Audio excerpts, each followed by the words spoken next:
কান্নার আওয়াজ পাই না। আস্তে আস্তে আমার বাবার মুখের কাছে কানটা নিলাম। পৃথিবীর মানুষেরা রে মুখের কাছে কানটা নিয়ে শুনি, আমার এতিম কান্দে ওয়া ওয়া করে নয়, বাবা হারা হইয়া দুনিয়াতে আসছে বাবার জন্য নয়। মুখের কাছে কানটা নিয়ে শুনি, আমার আল্লাহর একাত্মবাদের ঘোষণা দেওয়ার পর আমার এতিম উম্মতি উম্মতি বলে কান্দে।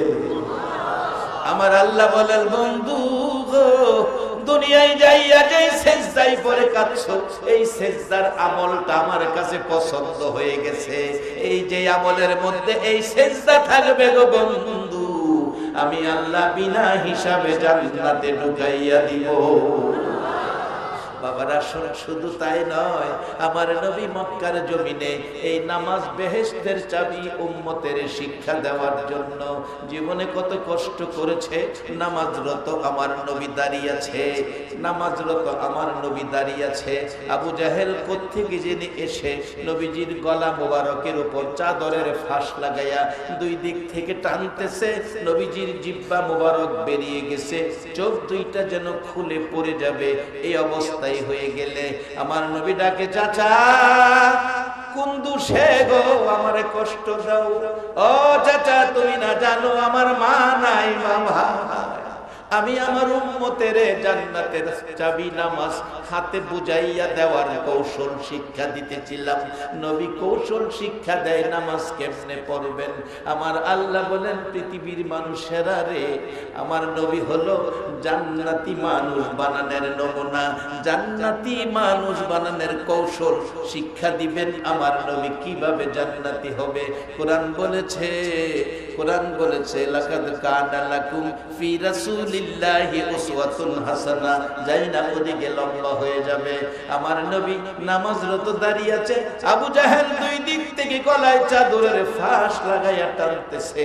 আমার নবী ডাকে, চাচা কষ্ট দিও না, আমি তো উম্মতের জান্নাতের চাবি হাতে পৌঁছাইয়া দিতেছি।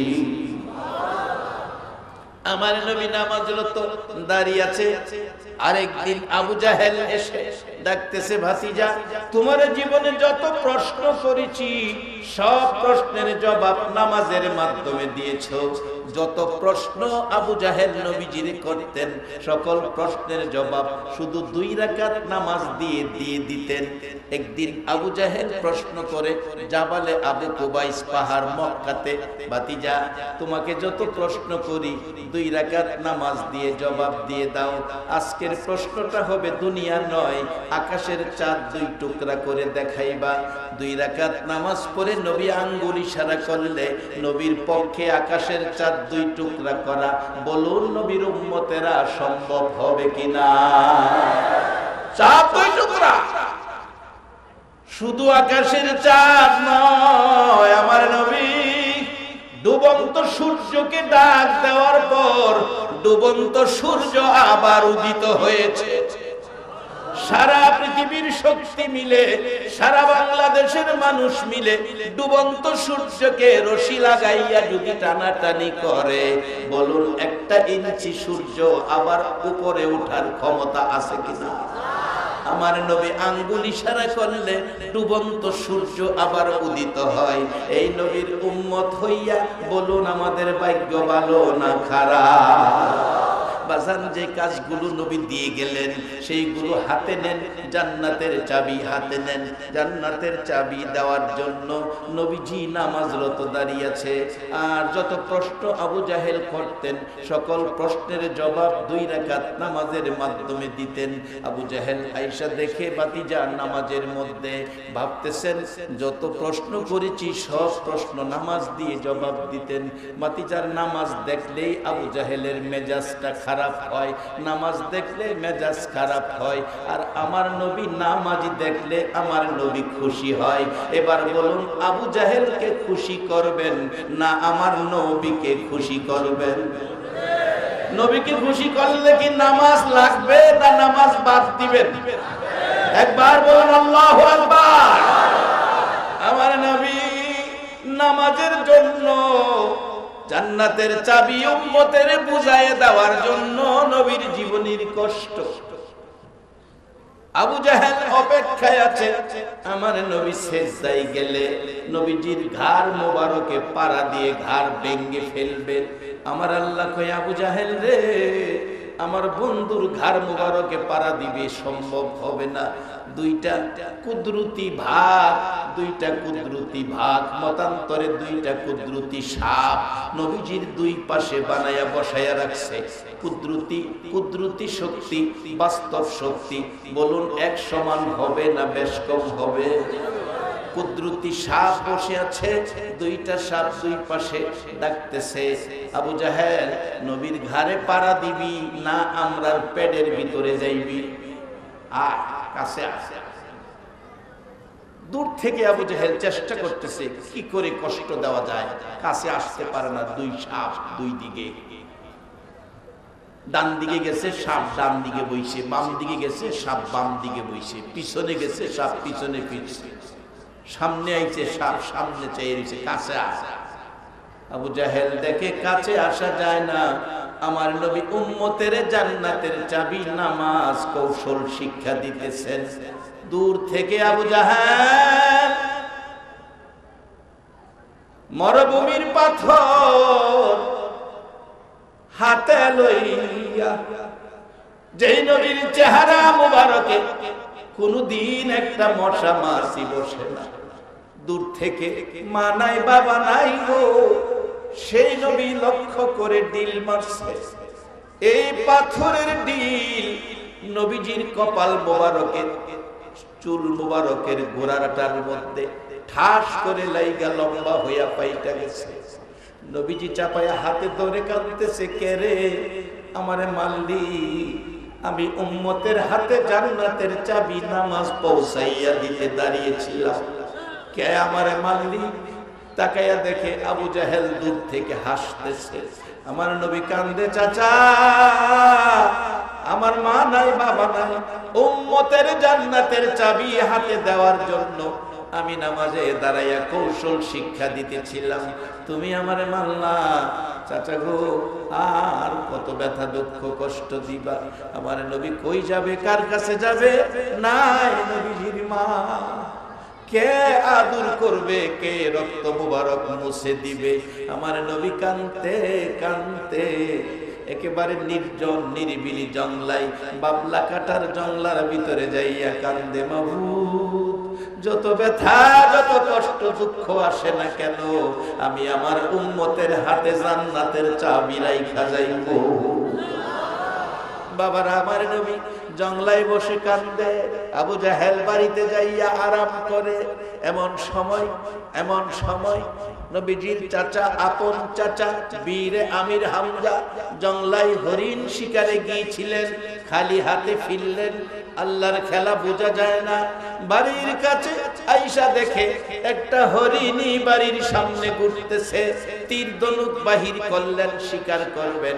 হরিণ ডাকতেছে, প্রভু গো, যেই নবীর উসিলাই আমাকে সৃষ্টি করেছ, সেই নবী জংলায় কান্দে, খবর দেওয়ার জন্য এসেছি। আমির হামজারে দেখা যায় আমার জবানটা খুলে দাও কথা বলার জন্য। আল্লাহ বলেন, হরিণী রে, বন্ধুর পক্ষে জবান খোলার আবেদন করেছস, যা তোর জবান খুলে দিলাম। রে বাবারা, জংলার হরিণী এই নবীর পক্ষ নিলে আমার আল্লাহ জবান খুইলা দেয়। এই নবীর উম্মত হইলে বলুন জান্নাতে যাওয়া কঠিন না সহজ? জর্দানে যাইয়া দেখি, জর্দান মাহফিল করতে যাইয়া দেখি, কোরআনের মধ্যে আসছে আসহাবে কাহাফের ঘটনা। 7 জন যুবক ঈমান বাঁচানোর জন্য পাহাড়ের গুহার ভিতরে আশ্রয় নিয়েছেন। তার সাথে একটা কুকুর, নাপাক প্রাণী, যার উপরে নামাজ ফরজ না, রোজা ফরজ না, যার গোসল নাই, যার মধ্যে পাক পবিত্রতা নাই, যেই কুকুর একটা কাপড়ও পরিধান করে না, সব সময় উলঙ্গ থাকে। সেই কুকুর ইমানদারের মহব্বতে আসহাবে কাহাফের ঘটনা, গুহার মধ্যে যুবকগুলো আশ্রয় নিলেন, ঘুমিয়ে গেলেন। গুহার মুখে কুকুর বসে বসে পাহারা দিতেন। ওই মসজিদে মাগরিবের নামাজ পড়ে জর্দানিকে বললাম ঘটনাটা কোরআনে আসছে, একটু বাস্তবে দেখব। গেটটা খুলে দিল, ভিতরে ঢুকলাম, মিটি মিটি বাতি জ্বলে ডিম লাইটের মতো। জর্দানি দেখাইলেন এখানে 2 জন যুবক ঘুমিয়েছে, এখানে 2 জন, 4 5 হাত ভিতরে 3 জন, মোট 7 জন যুবক ঘুমিয়েছে। কুকুরটা ইমানদারের মহব্বতে এই সাথে হইয়া গুহার মুখে পাহারা দিত। কুকুর নাই, কুকুর মরে গেছে। রে বাবারা, কোরআনের মধ্যে আসছে ওই 7 জন ইমানদার যুবকের পাশে, যুবকের পক্ষে নাপাক প্রাণী কুকুর যাওয়ার কারণে আল্লাহ কোরআনে তাকে কিতমির বানাইয়া, কিতমির নাম লাগাইয়া 7 জন যুবকের সাথে কুকুরকেও বেহেশতি ঘোষণা করে দিয়েছে। কুকুরকে যদি আমার আল্লাহ বেহেশতি ঘোষণা করে ইমানদারের যুবক ইমানদারের পক্ষে যাওয়ার কারণে, আর আজকে যারা কোরআন সুন্নাহর পক্ষে আখিরি নবীর উম্মত হইয়া ঘরবাড়ি বিছনা ছেড়ে মাহফিলে বসে আছেন, বলুন আমার আল্লাহ কি আপনাদেরকে জান্নাতি ঘোষণা দিতে পারে না? রে বাবারা, ভাইরা, আসুন, আমার নবী উম্মতের দাম, ইজ্জত সম্মান অনেক বেশি রে বাবা। এই ইজ্জত সম্মান অনেক বেশি বলতেছিলাম। আবু জাহেল আমার নবীর মাথা ফাটাইয়া দিলে, রক্ত মোবারক লাল হয়ে গেছে সারা চেহারা, জংলায় বসে কাঁদে। হরিণী আইসা ডাকতেছে, একটা কুকুরের চাইতে হরিণের দাম বেশি হবে না কম হবে? হরিণী ডাকতেছে, মাবুদ রে, জবান খুলে দাও, তোমার বন্ধুর পক্ষে কথা বলবো। আমার আল্লাহ কয়, যার প্রেমে সব বানাইলাম, বন্ধুর পক্ষে যাবি, যা যা, জবান খুলে দিলাম। হরিণী ডাকে, রে আমির হামজা, আমারে মারিস না, আমারে মারার আগে তোরে 3 ভাতিজার খবর শুনা লো। আমির হামজা আশ্চর্য হয়ে গেলেন, হরিণ মানুষের মতো কথা বলতেছে, ডাকতেছে, এরে হরিণী, কি বলবি আমার ভাতিজার খবর বল। ডাকতেছে হরিণী, চোখের পানি পড়ে, আমির হামজা রে, তোর ভাতিজার মা নাই, বাবা নাই, আবু জাহেল মারছে। আজকে যদি মা বাবা থাকতো রে আমির হামজা, মা বাবা দুয়ে মুছে পরিষ্কার করে আদর করে ঘরে নিয়ে আসতো। তোর ভাতিজার মা নাই, বাবা নাই, আবু জাহেল মাথা ফাটাইছে, জংলায় বসে কাঁদতেছে, আমারে মারার আগে তোর ভাতিজার খবর দে। আমির হামজা বলেন, হরিণী রাস্তা ছেড়ে দে, আমার ভাতিজার মা নাই, বাবা নাই বলে আবু জাহেল মারবে। আমি চাচা এখনো মরি নাই, আমি চাচা এখনো মরি নাই। দৌড়াইয়া বাড়িতে গেলেন। মা বোনেরা, কান পাতিয়া শুনো গো মা, তোমাদের মতো মহিলারাও মক্কা মদিনার জমিনে আমার নবীকে ভালোবাসতো। দৌড়াইয়া বাড়িতে গেলে, যাইয়া দেখে আমির হামজার বিবি বিনাইয়া বিনাইয়া কান্দে। ডাকতেছেন, বিবি গো, তোমার আবার কি সমস্যা, তুমি কেন কাঁদতেছো, কি দুঃখ, কি ব্যথা বলো। বিবি গো, মনে বড় ব্যথা, আমার ভাতিজার মা নাই, বাবা নাই, আমার এতিম ভাতিজাটারে আবু জাহেল মারছে, জংলায় বসে কান্দে। তুমি কোন দুঃখে কান্দো গো বিবি? বিবি গলায় ধরে ডাকতেছে, স্বামী গো, আমি তো এতিম ভাতিজার ব্যথায় কান্দি। অনুরোধ করি, আমার ভাতিজারে আবু জাহেল মারছে, তার প্রতিশোধ নিতে হবে তোমার। ভাতিজারে বাড়িতে আইনা আমার কাছে দিতে হবে। কথা দিলাম গো স্বামী, ভাতিজারে আমি মার মতো আদর করবো। আমির হামজা একটা দৌড় দিয়ে আবু জাহেলের বাড়ির সামনে, যারা মক্কায় গেছেন দেখেছেন, পার্শ্ববর্তী বাড়ি আবু জাহেলের বাড়ি, সামনে গিয়ে ডাক দিলেন, আবু জাহেল বাড়িতে আছো? হ, বেরিয়ে আসো। বেরিয়ে আসলেন, কি ব্যাপার, তুমি কি আমার ভাতিজারে মারছো? হ, মারছি। এরে আবু জাহেল, কেমনে মারলি? আমার ভাতিজা জীবনে একটা দিন বাবা কইয়া ডাকলো না, 6 বছর বয়সে মা হারাইলো, মা মা ডাইকা সাত মিটাইতে পারলো না। কেন মারলি? রাগ হইয়া আমির হামজা আঘাত করেছে, আবু জাহেলের মাথা ফেটে গেছে, দুই হাতে চাপাইয়া ধরে রাখছে আমির হামজা, এইভাবে আমারে মারবি ভাবতে পারি নাই। আমির হামজা ডাকে, আবু জাহেল মারা শেষ হয় নাই, বল আমারে তিন ভাতিজাটা কই, খবর যদি না দিবি রে আবু জাহেল আমি তোর কল্লা কাইটা ফালামু। আবু জাহেল ডাকে, আর মারিস না, আমি দেখছি রক্ত মাখা চেহারা মুবারক লইয়া কানতে কানতে এই রাস্তা দিয়ে জঙ্গলার দিকে গেছে। আমির হামজা একটা দৌড় মারছে, ভাতিজা বাবা গো, কই গো বাবা, আমি তোমার চাচা আইসা পড়ছি। দৌড়াইতে দৌড়াইতে বহু দূর পাহাড়ের খুঁজে, পাহাড়ের চিপা চাপাই দৌড়াইয়া খুঁজ পাচ্ছে না। পাহাড়ের উপরে ওইটা দেখে, দূরে দেখা যায় গাছের ডালের পাখিরা যার মায়ায় বসে কাঁদতেছে, চারিপাশে হরিণের দল বসে বসে কাঁদতেছে। আমির হামজা দৌড়াইয়া যাইয়া দেখে আমার নবী বসে বসে কাঁদতেছে, পিছনে যাইয়া আনজাইয়া ধরে চিৎকার মারছে, বাবা বাবা গো কাঁদো না, আমি তোমার চাচা আইছি। চাচার শরীরে বাবার গন্ধ থাকে। আমার নবী একটা চিৎকার মারছে, চাচা চাচা গো, আমি আমার উম্মতের জান্নাতের চাবি নামাজ শিক্ষা দিতেছিলাম, এই অবস্থায় বিনা অপরাধে আবু জাহেল আমারে মারছে গো চাচা। আমার নবী বলেন, ভাতিজা কাঁদো না, আবু জাহেলের মাথা ফাটাইছি, আসো বাড়িতে যাই। আমার নবী বসাত থেকে উঠাইলেন, আমার নবী দেখাইতেছে, চাচা এই জায়গাটার মধ্যে মারছে, সমস্ত চেহারা মোবারক রক্ত শুকাইয়া লাল লাল হয়ে রয়েছে। গোড়ার পৃষ্ঠে উঠাইয়া গোড়াকে চাবুক মারলেন, এক দৌড়ে বাড়িতে পৌঁছে গেলেন। আমির হামজার বিবি দাঁড়িয়ে আছে, ভাতিজা আসবে, কাছাকাছি গেলে দুইটা হাত বাড়াইয়া ডাকে, ভাতিজা আয়, আমি তোর মার মতো আদর করব। আমার নবী চিৎকার মারছে, চাচি 6 বছর বয়সে মা হারাইলাম গো, মার আদর পাই নাই। গোড়ার থেকে নামাইয়া রুমাল বিজাইয়া বিজাইয়া চোখের মুড়িতে কপালে গাল মোবারকে রক্ত মোবারক শুকাইয়াছে, বিজাইয়া বিজাইয়া পরিষ্কার করলে এই পাথরের আঘাতের দাগ বেশি গেছে। আমার নবী বলেন, চাচি এই জায়গাটাই আস্তে আস্তে আস্তে মুইছো, বড় ব্যথা পাই গো চাচি। আমার নবীর চাচিটাকে, বাবা এই জায়গায় আবু জাহেল মারছে, কি অপরাধ করেছিল গো বাবা? চাচি কোনো অপরাধ করি নাই, উম্মতের জান্নাতের চাবির কৌশল শিক্ষা দিতেছিলাম।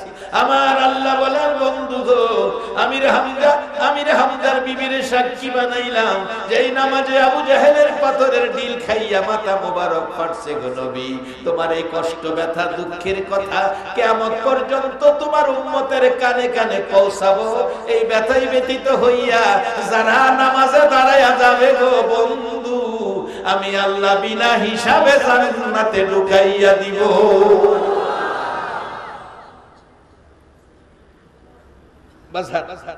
দুনিয়ায় শান্তির জন্য রাত্র 12টা পর্যন্ত যদি ব্যবসা বাণিজ্য দোকানপাটে বসে থাকতে পারেন, নবীর আদর্শ নিয়া কবরে শান্তিতে থাকার জন্য, হাসরে মুক্তি পায়া জান্নাতি হওয়ার জন্য সারা দিনে 5 ওয়াক্ত নামাজের 1 ঘন্টা সময় বাজেট করা, বলুন আমাদের দরকার আছে কিনা?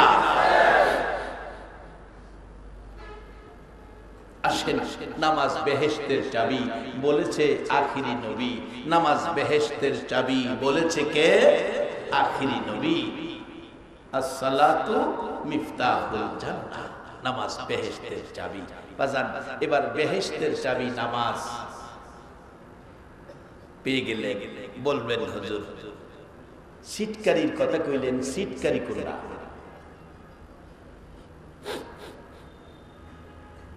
সিটকারি বাইরে তৈরি কোরআনের মধ্যে আছে, ওয়াকাদা রাব্বুকা আল্লা তা'বুদু ইল্লা ইয়্যাহু ওয়া বিল ওয়ালিদাইনি ইহসানা। আল্লাহ কোরআনে বলছে একমাত্র ইবাদত করবা আল্লাহর, আল্লাহর ইবাদতের পরে খেদমত করবা মা বাবা। ইবাদতে জান্নাতের চাবি, মা বাবার খেদমতে ভিতরের সিটকারি। বাজান, এটাই আমার শেষ কথা, তারপরে দোয়া করব। ভিতরের সিটকারি মা বাবার খেদমত। যদি মা বাবার খেদমত না থাকে, মা বাবা কারো প্রতি অসন্তুষ্ট থাকে, ইবাদত করে জান্নাতে যাওয়া সম্ভব। ওই দিন একটা ছোট্ট বাচ্চা গজল গাইতেছে, জান্নাতের চেয়ে দামি আমার মা, মা গো জান্নাতের চেয়ে দামি আমার মা। কি কথাটা কি বাস্তব? কথাটা কি সত্য? কথাটা কি আমার নবীর পক্ষে? কথাটা কি আছে? নবী বলেছে মায়ের পায়ের নিচে সন্তানের, কয় না মায়ের পায়ের নিচে সন্তানের। সেই জন্যই তো বাচ্চা গজলের মধ্যে জানছে, জান্নাতের চেয়ে দামি আমার মা, মা গো জান্নাতের চেয়ে দামি আমার মা। মায়ের পায়ের নিচে যদি জান্নাত হয়, তাহলে জান্নাতের চেয়েও দামি হবে আমার মা। আর বর্তমান সময়ে সে মার মূল্য নাই। বাবার আদাকানি জমি বিক্রি করে সন্তান বিদেশ পাঠাইতেছে, আর হ্যাঁ অ্যাকাউন্ট করে গেছে স্ত্রীর নামে। বাবাই জমি বিক্রি করে বিদেশ পাঠায়, অ্যাকাউন্ট করে স্ত্রীর নামে। বলবেন হুজুর আপনি কেমনে জানেন? বাজান আমি একদিন ব্যাংকে গেলাম, ইসলামী ব্যাংকে, ম্যানেজারের কাছ থেকে কাজ ছিল, যাই দেখি মহিলাদের জন্য ভিতরে ঢোকা যায়। জিজ্ঞেস করলাম, বন্ধু কি ব্যাপার, তোমার কি আজকে মহিলা দিবস নাকি? কয় না। এত মহিলা? হুজুর খবর রাখেন না, এখন তো বিদেশিদের অ্যাকাউন্ট সব মহিলাদের নামে, মহিলাদের নামে। এই দেখলাম আর কি মহিলাদের নামে অ্যাকাউন্ট। আরো বাস্তব, ডিসেম্বরের প্রথম দিকে নারায়ণগঞ্জ মাহফিলে যাচ্ছি, সন্ধ্যা 6:30-7:30 দিকে টেলিফোন আসলো, আমি গাড়ির মধ্যে রিসিভ করলাম। হ্যালো, কে বলছেন? হুজুর আমি ইতালি থেকে বলছি। কি ব্যাপার? হুজুর আপনার ওয়াজ বাস্তব, ইতালিতে ঘটনা ঘটছে, আমরা আপনাকে নিয়ে আলোচনা করছি। কি ঘটনা? একটা ছেলে অসুস্থ, তার বাড়ি বরিশাল বরগুনা, হসপিটালে নিলাম, নেওয়ার পর ছেলেটা হসপিটালে মারা গেছে ইতালিতে। অবশেষে তার ডায়েরি বই খুলে দেখলাম তার টাকা পয়সা যেই অ্যাকাউন্টে যায়, অ্যাকাউন্ট তার স্ত্রীর নামে। টেলিফোন করলাম, ধরলো স্ত্রী, বললাম তোমার স্বামী মারা গেছে, লাশ দেশে পাঠাইতে, হসপিটালতে বাহির করতে টাকার দরকার, টাকা দাও। স্ত্রী বলল, মরা মানুষ দেশে আইনা লাভটা কি? এটা মাটি দিলে, দাফন করলে মাটির সাথে মিশে যাবে, তাই মরা মানুষ আর মাটি এক কথাই। এই টাকা দিয়া এই দেশে আইনা কোনো লাভ আছে? যদি সিস্টেম থাকে এই দেশে মারি দেনা, ফাইসালা শেষ। হুজুর টেলিফোন করলাম ভাইয়ের কাছে, ভাই বোনদের নাম্বার পায়া ভাইয়েরা কান্দে, ও আমার ভাইয়ের বন্ধুরা, ভাইয়ের লাশটা দেশে পাঠাইয়া দাও, ভাইয়ের লাশটা দেশে পাঠাইয়া দাও, আমরা জীবনের শেষ দেখা বাইরে দেখব। বললেন ইতালি থেকে ওই লোকটা বলতেছেন, তাহলে কিছু টাকা দরকার, লক্ষাধিক টাকা লাগবে। ভাই টাকা দিব কোত্থেকে? রোজগার করে বিবির নামে অ্যাকাউন্ট, টাকা সব বিবিকে দিত, আমাদেরকে টাকা দেয় না, কোত্থেকে দিব? অনুরোধ করি রে, ভাইয়ের লাশটা দেশে পাঠাও, আমরা মন ভরে ভাইকে দেখবো। টাকা দেওয়ার ক্ষমতা নাই।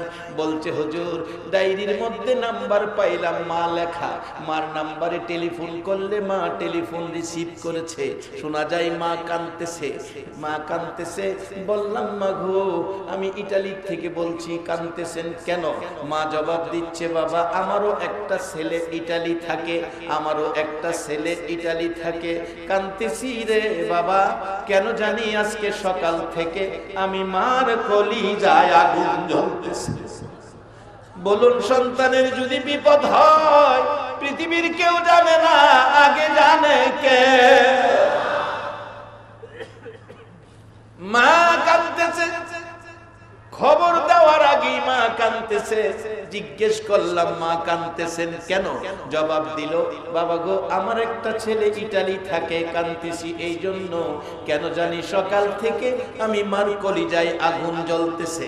ওই ছেলেটা বলল, হুজুর আমি বললাম যখন, মা কেন আগুন জ্বলতেছে? খবর বুঝি আপনার কলিজায় হয়ে গেছে। মা গো আপনার ছেলে অসুস্থ হয়েছিল, হসপিটালে নিয়েছিলাম, হসপিটালে আজকে সকালবেলা মারা গেছে। হুজুর এমন একটা চিৎকার, মা সন্তানের মৃত্যুর খবর শুনে মানল, মন কই যেন আল্লাহর আরশ পর্যন্ত কাঁপা উঠছে।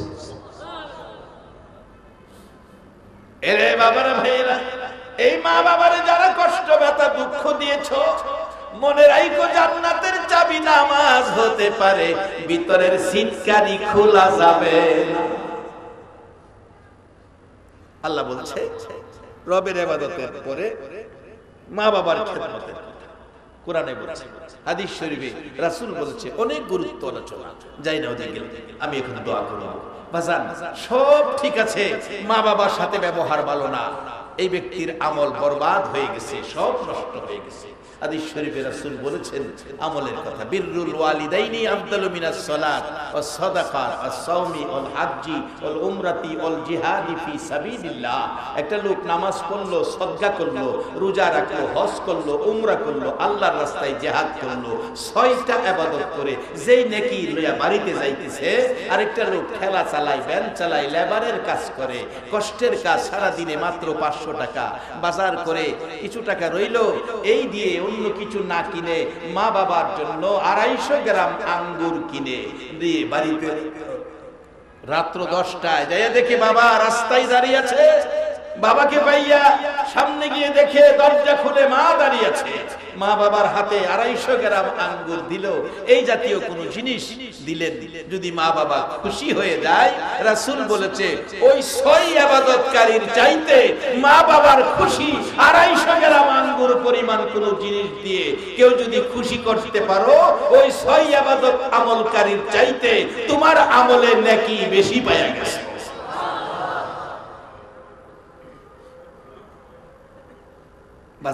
নামাজ বেহেশতের চাবি, সিটকারি হলো মা বাবা।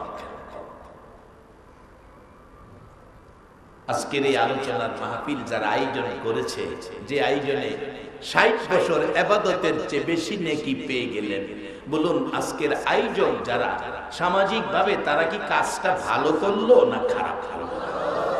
এমন ব্যক্তিদ্বয়ের জন্য দোয়া করা দরকার আছে না? আমরা দোয়া করব এই মাহফিল কমিটির জন্য, তারা যেন প্রত্যেক বছর এমন একটা মাহফিল উপহার দেয়। বাবারে, তোমাদের মাহফিল থেকে একটা মানুষ যদি নামাজি হয়ে যায়, তোমাদের বংশের জন্য নাজাতের উসিলা হয়ে যাবে। একটা মানুষ যদি মন্দ কাজ ছেড়ে ভালো কাজে আইসা যায়, তোমাদের নাজাতের ফয়সালা হয়ে যাবে।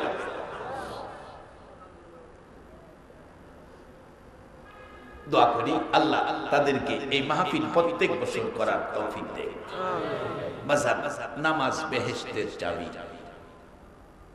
নবী বলেছেন বেহেশতের মালিক আল্লাহ। নবী যা কয় আমার আল্লাহ তাই মাইনা নেয়। এখন এই নবীর কথা যদি আমরা মানি, আল্লাহ আমাদের কথা কি মানবে কিনা? বিশ্বাস হয় না? তাহলে কোরআন বলছে ওয়াইজা সাআলাকা ইবাদি আন্নী ফাইন্নী করিব উজিবু দাওয়াতাদ দাই ইযা দান ফালইস্তাজিবুলি ওয়ালিয়ুমিনু বি লাআল্লাহুম ইয়ারশুদুন। নবী গো, আমার বান্দারা আমার কথা জিগায়, আপনি বলে দেন আমি তাদের নিকটে আছি। শুধু নিকটে থাকি না, উজিবু দাওয়াতাদ দাই ইযা দান, কোন দাবি দাওয়া, কোন চাওয়া পাওয়া যদি বান্দা আমার কাছে করে রে বন্ধু, কথা দিলাম ফালিয়াস্তাজিবুলি ওয়ালিয়ুমিনু বি লাআল্লাহুম ইয়ারশুদুন, সব দাবি দাওয়া আমি পরিশোধ করে দেব। সেই নবীর উম্মত হইয়া আল্লাহর সাথে গভীর সম্পর্ক রাখা, এই রাস্তায় থাকা, বলুন দরকার আছে কিনা? এই রাস্তায় যারা থাকবে আল্লাহর বন্ধু হবে। বন্ধু যারা, তাদেরকে ওলি বলা হয়। এই রাস্তা এখনো খোলা আছে বাজান, আল্লাহর সাথে সম্পর্কের রাস্তা খোলা আছে, সেই রাস্তা দিয়ে চলবেন, বেজাল রাস্তায় যাবেন না। যে রাস্তায় চলবেন, নবী কষ্ট করে যেই রাস্তা উম্মতের দিয়ে গেলেন কোরআনের মধ্যে, সেই রাস্তাটার নাম এশিয়ান হাইওয়ে রুট নয়, এশিয়ান হাইওয়ে রুট নয়, সিএনবির রাস্তা নয়, ইউনিয়ন কাউন্সিলের সড়ক নয়, রাস্তাটার নাম সিরাতাল মুস্তাকিম। একবারে বেজাল মুক্ত, সরল সহজ কার্পেটিং রাস্তা, কোনো যানজট নাই, একবারে আইল্যান্ড পর্যন্ত নাই, সোজা সরল সহজ সমান রাস্তায় আখিরি নবীর উম্মত কালিমাওয়ালারা জান্নাতে পৌঁছে যাবে। কোথাও কোনো বাধা থাকবে না, ট্রাফিক সিগন্যালও নাই, সরাসরি জান্নাত। এই নবীর উম্মত সোজা পথে সরল পথে থাকতে রাজি আছেন কিনা? সর্বকাজে আল্লাহর উপর তাওয়াক্কুল রাখবেন, নবীর পথ দেখানো পথে চলবেন, তাহলে বেজাল মুক্ত থাকবেন, দুনিয়াও মুক্ত আখেরাতেও মুক্ত। বল হুজুর দুনিয়ার মুক্ত কেমনে?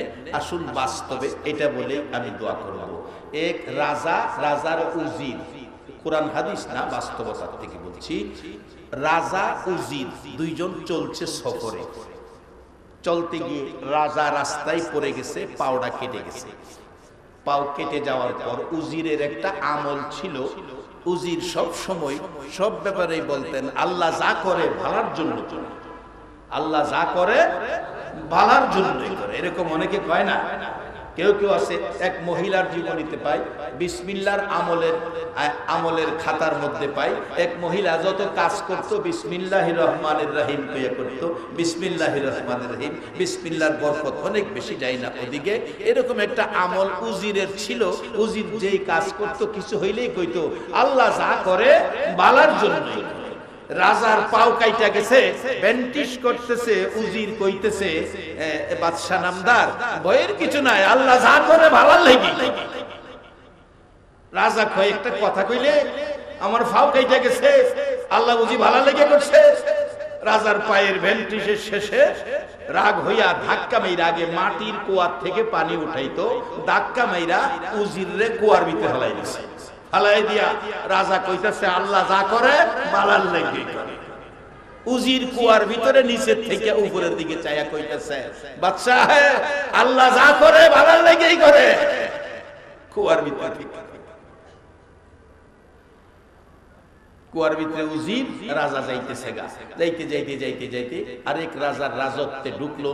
ওই রাজার রাজত্বে ঢুকার পর ওই রাজার আইন ছিল রাত্র 10টার পরে যদি কেউ আমার রাজত্বের ভিতরে ঢুকে তাকে ফাঁসি কাষ্টে দিয়ে মারা হবে, বিচার আইন করে দিলেন। এই বাউন্ডারির ভিতরে কেউ আর যায় না 10টার পরে। রাজা তো আর জানে না, ওই রাজার রাজত্বের ভিতরে ঢুকে গেছে। ধরছে, ধৈরা রাজার দরবারে নিয়ে গেলেন। এই লোক রাত 10টার পরে ঢুকছে, তাকে রাখো, সকালবেলা তাকে ফাঁসি দেওয়া হবে।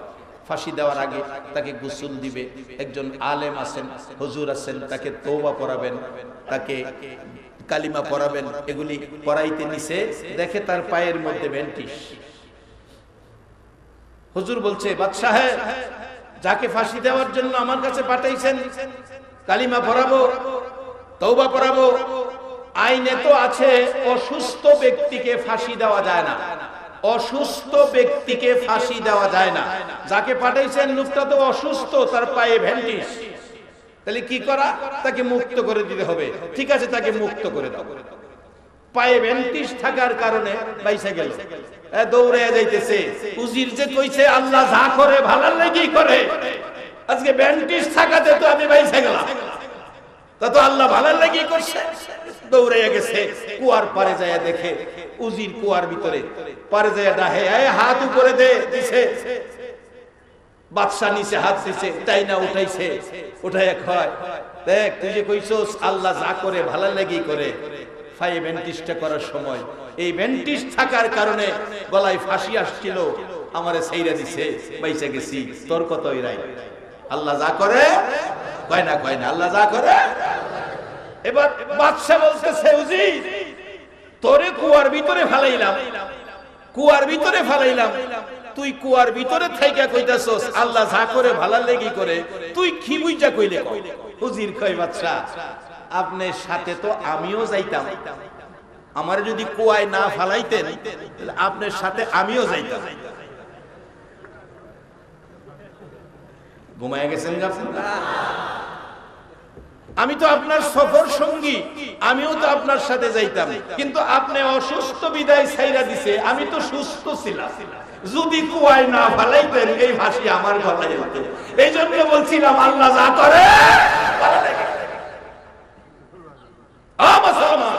আমরা সেই জাতি, জীবনের দুঃখ কষ্ট যা আসবে আমরা মেনে নিব এই শর্তে আল্লাহ যা করে বলার জন্য করে, কিন্তু আমরা বুঝতে ভুল করি, বুঝি না। অনেক সময় কেউ কেউ বলে জীবনে একটা জাইন্না একটা পাপ করি না, আল্লাহ যে কেন বিপদ দিল, এই বলে জাইন্না কোনো পাপ করে না, আল্লাহ যে কেন বিপদ দিল। প্রথম নম্বরে হ্যাঁ নামাজ ওই করে